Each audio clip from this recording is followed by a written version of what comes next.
He's been waiting for this his whole life. Finally, celebrations for former banker Friedrich Merz.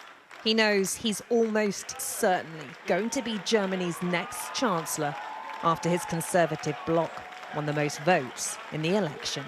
As soon as possible, we need to get a viable government together in Germany, a government capable of working based on a majority, because, ladies and gentlemen, the world outside is not going to wait for us. The hard work starts here. First of all, they've got to form a government, and then they have to solve the huge challenges facing Germany: an ailing economy, migration, global unrest, and the rise of the far right.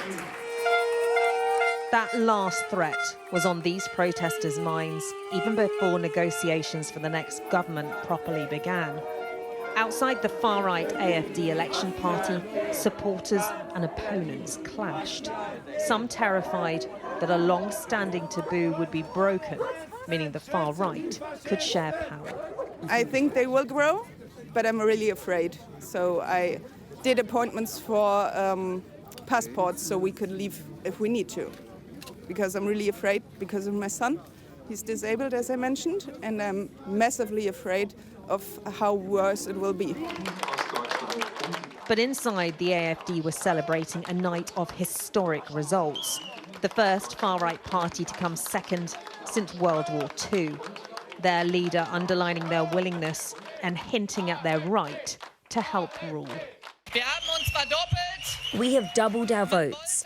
They wanted to cut them in half. The opposite has happened. And I must say one thing.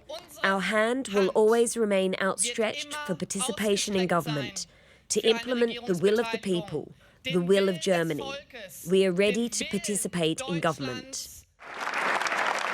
Currently, a far-right coalition isn't an option, so the next possibility is offering this guy, former Social Democrat Chancellor Olaf Scholz, and his party a seat at the top table.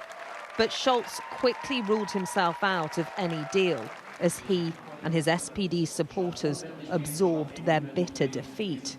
And some voters are also keen to avoid another broken coalition.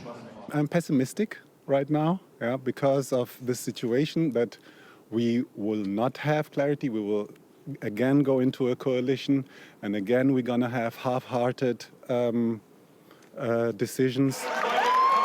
And in the end, it seems getting elected will be the easy part. Governing will be much harder. With the populists waiting in the wings, there is no room for error. Siobhan Robbins, Sky News, Berlin.